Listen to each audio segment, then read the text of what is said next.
ubu ngubu rero pression iriho kuri Tshisekedi niyo kugira ngo alivre FDLR twese tuzi ko ubu ngubu ari ikibazo gikomeye cyane, kandi Tshisekedi nubwo Amerika yamushizeho pression, ngira ngo mwabonye communique ntuza yasinye General Sylvain Ekenge, porte parole wa FARDC tariki 10 z'ukwezi kwa 10, asaba ko ngo bikurikiranyije na ordre opérationnel ya bayisinye muri tariki ya 2 z'ukwezi kwa 10 2025 hagati ya komite conjoint ya supervision yakore ya Washington hagati y'u Rwanda na Congo, ngo FDLR ngo ziripotinge kuri FARDC, ngo n'izindi ziripotinge kuri MONUSCO. Twese turabizi, twakoze ibiganiro byerekana n'amazina, ngira ngo twarayabahaye y'aba general y'aba officier bari muri FARDC, baba ex-FAR n'aba FDLR.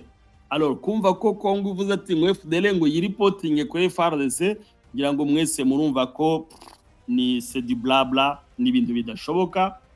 Ngo yiripotinge kuri MONUSCO, kandi MONUSCO mwarabonye mwese, twese twabonye ama helicopter hariya za Lumbishi za Numbi, M23 itari yahagera, baza kubahereza intwaro n'indege za MONUSCO, kandi MONUSCO hari n'umugenerale wenyine wa MONUSCO wigeze wemera ko bakorana na FDLR. Ngira ngo izo video nkaka ushaka kuba uyifite nangwa Chris, video hano mu generale wo MONUSCO yemeye ko bonyine bakorana na FDLR. Kumva ko basabye rero ko biripotinga kuri FDLR yipotinga kuri MONUSCO, urumva ko ni ibintu bidashoboka, ngo nongo nibahagera nibwo bazaba barapatiye mu bihugu byabo. Basaba ngo na population ngo yidisolidarize nabo, ngo bagire inama yo gushyira intwaro hasi. T'imagine un general uri gusaba population ngo igire inama ngo FDLR ngo ishyire intwaro hasi, ngo nibanga ngo nibwo hazakoreshwa imbaraga, ngo asabye na FARDC ngo yo kudakorana na FDLR. Ariko ikintu cyangombwa ngira ngo kirimo ubu ngubu babandi bahakana ko FDLR zitaba muri FARDC, ngira ngo iyi communique ije guhamya burundu ko bemeye ko baza aho ziri, nubwo bavuze ngo ziripotinge kuri FARDC, ntabwo bavuga ngo iripotinge umuntu utaza aho ari, nuko barahazi.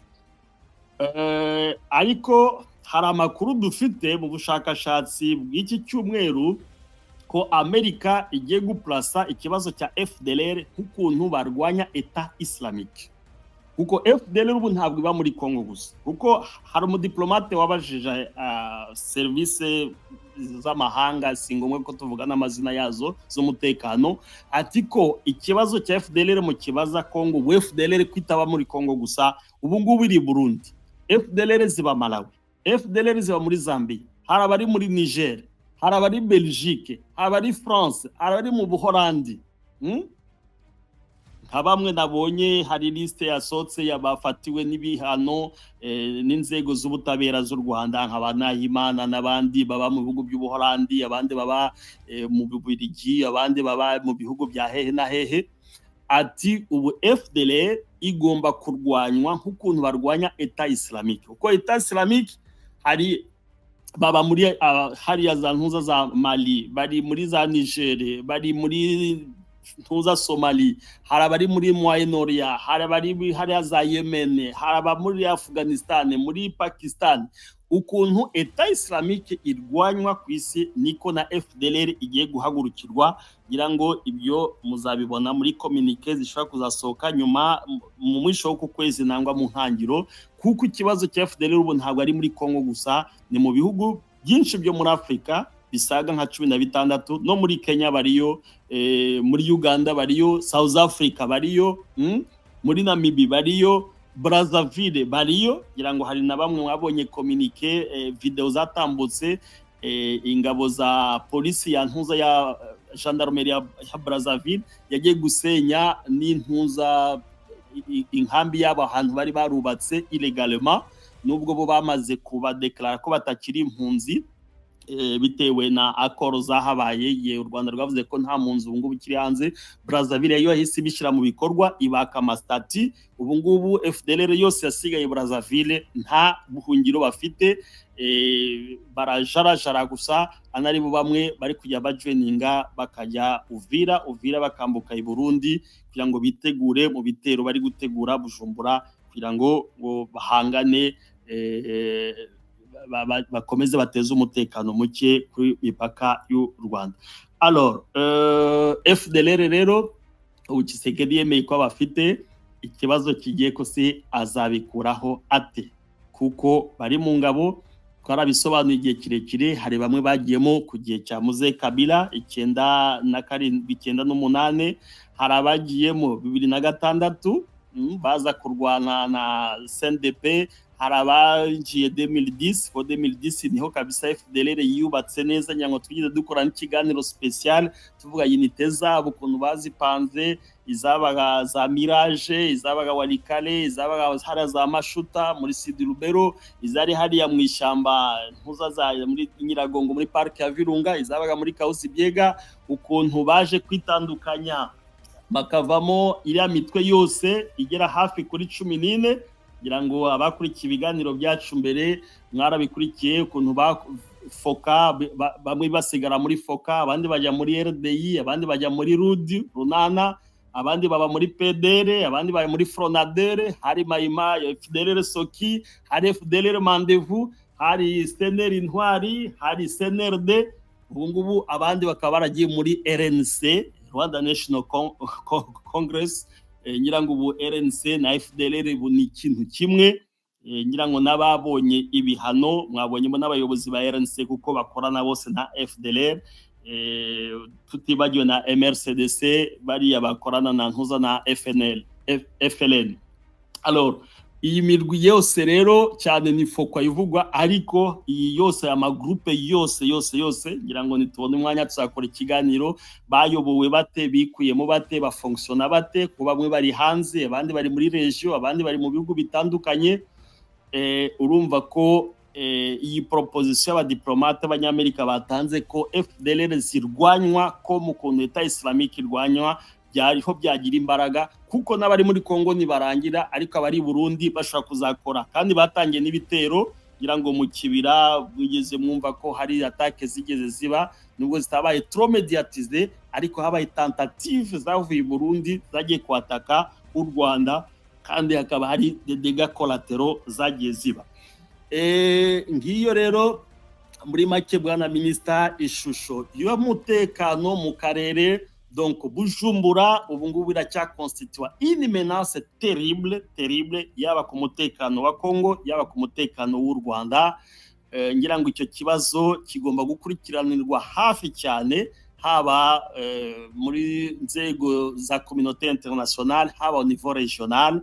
Burundi bubaye ikibazo gikomeye cyane cy'umutekano muke, kuko ubu nisigaye ari base arrière iri kuvaho ziriya drone zose ziri kurasa muri izi eneo zose twababwiye, haba hari za Rwinja, haba ziri kurasa Shabunda, haba izaje gutera ibitero muri Nord Kivu, handi hose. Donc Burundi ni menace, surtout na concentration ngo bihari mu mibare ivuga ko hari hafi ubu FDLR zisaga 8,000 zimaze kwikosantra i Burundi, harimo n'abazalendo. Urumva ko umutekano w'u Rwanda bikomeje kuba bityo waba wugarijwe na Burundi. Ibyo rero bigomba byose kubona ikibazo. Ngiyo muri make, malgré Doha, malgré Washington, malgré les accords de cessez-le-feu, Kinshasa na Bujumbura ntabwo bashakira amahoro akarere k'ibiyaga bigari, muri nkuko twabivuze ko Tshisekedi abifitemo inyungu yo kugira ngo hazatorwe itegeko rivuga ko igihe cyose hazaba hari intambara nta matora agomba kuba atazaba ku butegetsi. Eske bizamuhira? Eske kuba habonetse une pression politique iyobowe na Kabila n'amaparti politique asaga 50 ari nyuma yabyo? Eske imbaraga AFC M23 na twirwaneho bakomeze gushira kuri pression militaire? Ibyo byose bizamusiga amahoro. Ushobora gusanga mu gitondo ibyari byo kuba ngo ubutegetsi bushaka bwa 2028 agiye kubushakira ahacecekerwa. Nge niko mbibona nk'umuanalyste, kumva ko imbaraga ze zamurangiranye. D'abord FARDC ubu nta mbaraga ikigira, niyo mpamvu yakoresha abazalendo. FARDC yararangiye, antwe yararangiye, yaba garde républicaine, yaba rama region militaire, bose nk'abasirikare bakigira benshi baratorotse, abandi baguye ku rugamba. ubu ngubu Congo iri kwakiza hafi plus de 12,000 militaires bamaze kugwa muri iyi ntambara kuva muri 2021, bamwe bishwe na za Sukoyi kandi bishwe na drone, benshi bishwe bebe n'ibitero byo byonyine byabo byaje birangiza, abandi bishwe n'inzara sur la ligne de front. Ubu ngubu Ituri ejo bundi bari potinze ko ari abasirikari 8 bavuye mu bitaro bitewe no kubura imiti, barakomeretse mu rugamba bari hanganyemo na ingabo za Thomas Rubanga, bagwa mu bitaro kubera kubura indikema serum gusa kubongera amaraso. Donc abasirikare benshi bagiye bagwa mu bitaro, abandi baguye mu bitaro bya Kankokoro kubera kubura imiti, abandi babagwa muri prison bakaba ngo badecrocher muri ya repli yabo stratégique. Hakaba ari n'abasirikare basaga hafi 6,000 bafungiwe Makala. Urumva ko FARDC yatakaje abasirikare benshi mu nzira zitandukanye, kandi ya recrutement bakoze abasirikare urumva ko benshi igihugu cyananiwe kubajera. Donc sur le plan militaire nta mbaraga, sur le plan diplomatique birananiranye. Ukibaza icyo Tshisekedi yicariyeho ubu niwe usigaye ari ikibazo gikomeye cyane. Ngo pour résoudre le problème congolais ubu faut ni disparition ya Tshisekedi nishobora kuzana amahoro mu karere k'ibiyaga bigari. Ngiyo bwana minister muri make resume y'ishusho ubu ngubu ko bihagaze, amasezerano, violation à cessez-le-feu na sur le plan politique pression hari n'ukuntu AFC M23 bihagaze. Murakoze cyane.